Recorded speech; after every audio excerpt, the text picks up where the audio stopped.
Right, for this video we're going to use the sine wheel to find an angle. So hopefully you've already watched the sine wheel to find a missing side, because we're going to use a very similar strategy here. So we're going to look at this first one. This is a little bit more straightforward, and then we'll look at some past paper questions. So find angle F, so we're looking for this one. Now, there's a really good way to tell the difference between sine wheel and cosine wheel to find an angle. If we look at this in the formula sheet, if you were to use the cosine wheel to find angle A, you would need the side B, the side C, and the side A, which means to use the cosine wheel, you need all three sides. If you don't have all three sides, you're going to have to use something else. So here, we only have two of the sides, so instantly we're trying to rule out the cosine wheel and move to the sine wheel. Now we're going to use it the same way we use the sine wheel to find a side. So for that, we would quite like the angle to be on the numerator. So we just flip it upside down. So you can, if you have A over sine A equals B over sine B equals C over sine C, you can just write it upside down. That's absolutely fine. Sine over A equals sine B over B equals sine C over C. This won't be the way you're given it, but if you're using an angle, trying to find an angle, if you flip the formula, then it's exactly the same strategy as we used before. So let's look what we've got here. We've got D, E, and F, and we're asked to find the angle F. So let's write out the formula with D, E, and F. So sine D over D equals sine E over E equals sine F over F. Which one are we looking for? This one, angle sine F. So we're looking for this one. And then let's tick what we've got. We've got the angle D, so we've got that one. We've got the side, I haven't labelled the side yet, so this one here would be F, that would be E, and that would be D. So we've got D and F, so D and F. And pretty straightforward because we've now got our matching pair here, so we can roll this out. So the one that we're looking for, it's best to write that first. So we're looking for the angle F, so I'm going to write sine F first over F equals sine D over D. I've got it set up now, so let's just substitute in what we need to. Sine F over F is 10.5 equals sine 50 over 11. So now we're exactly where we were before, and that sine F is being divided by 10.5, so we can multiply by 10.5 on both sides. We end up with sine F equals sine 50 over 11 times 10.5, just as we did before. The only difference now is that we're going to have F, we need one more step to get F by itself. So on this side, we've got sine 50 over 11 times 10.5. You can do that in your calculator now, or you can do F equals, and we're just taking that sine over, inverse sine of everything there, sine 50 over 11 times 10.5. This means that you don't have to write it out in the calculator too many times. You can just put this all in once.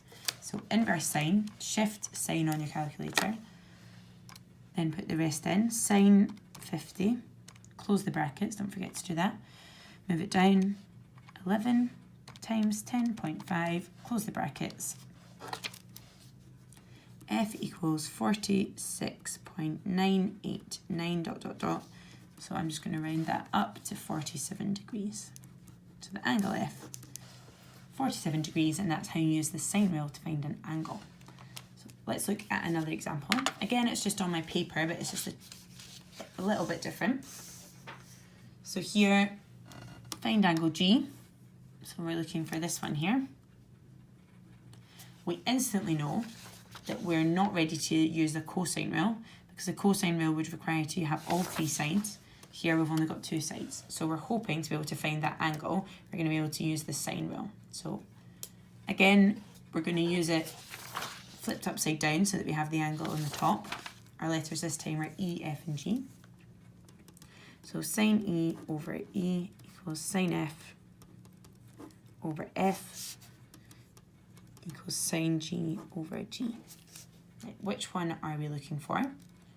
We're looking for sine G. What have we got? Let's just label our sides. So this is G, that would be E, and that would be F. Okay, So we've got the angle F, we've got the side F, we've got the side E. So actually right now we don't have a matching pair, so we need to think about what we can do here. So we would have a matching pair if instead of looking for a sine G, we were looking for a sine E. If we had that circled instead, we could use all of this. Now you know that if you have two angles, you can always find a third angle. So we're going to scrap what we were doing so far with this one, and we're going to use the sine rule to find the angle E, to then have two angles, that one, and we'll be able to find the third one in the triangle. So we just had to rearrange to use a different matching pair. So let's rule that out for now.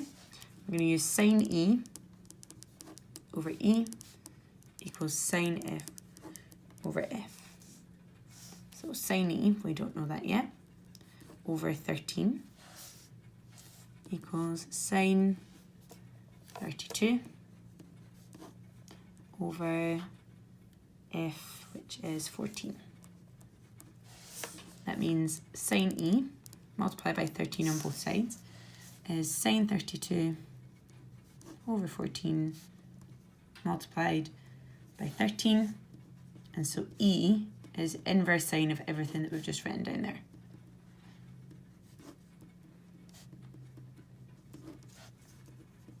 So put that in your calculator.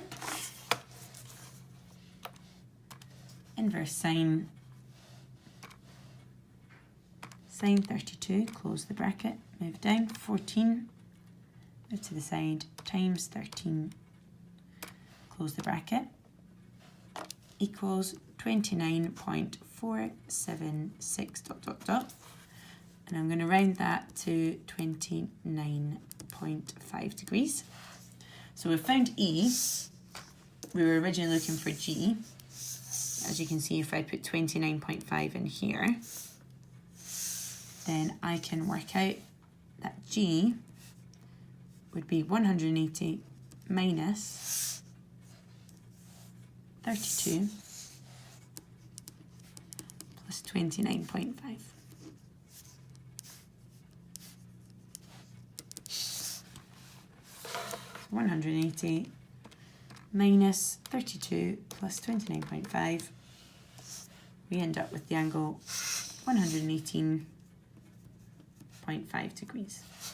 So we've used the sine rule and our knowledge of angles in a triangle to find the angle that we wanted. Right, I'm going to do one more. This is from a past paper question. It's a little bit more in context. So a set of step ladders has legs 150 centimetres and 140 centimetres long. When the step ladder is fully open, the angle between the longer leg and the ground is 66 degrees. So it's sort of shown you in the diagram here. Calculate X, the size of the angle between the shorter leg and the ground. So X there. So actually it's set it up pretty nicely for you. You don't have to make the sketch yourself. Okay, we're looking for an angle. It's either going to be sine rule or cosine rule. It can't be cosine rule because we only have two sides, so we're going to use the sine rule. So it hasn't labelled them here, so if it hasn't labelled them, I would probably just label them A, B, and C, which would mean A, B, and C. So again, we're looking for an angle, so we're going to write sine A over A equals sine B over B equals sine C over C. Which one are we looking for? We're looking for angle C, so I'm going to circle this one.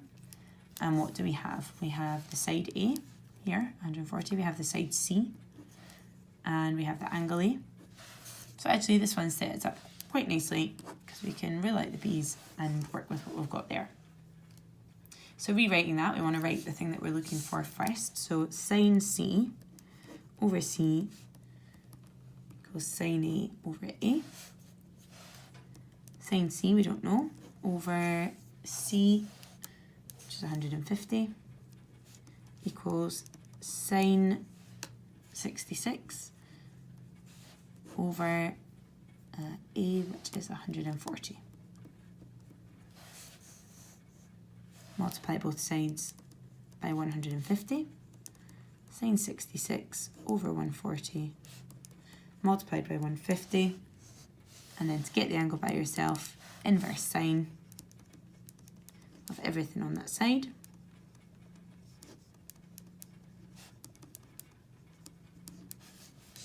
Not quite left enough space, so I'm going to move down here. C equals inverse sine sine 60, close the brackets, move it down over 140, move to the side, times 150, so the angle is 68.107 dot dot dot, so I'm going to say the angle is 68.1 degrees. Calculate the size of the angle. Actually, just best practice to put it back to x. So we've said C equals, so x equals 68.1. And that's you. You are now ready to find an angle using the sine rule.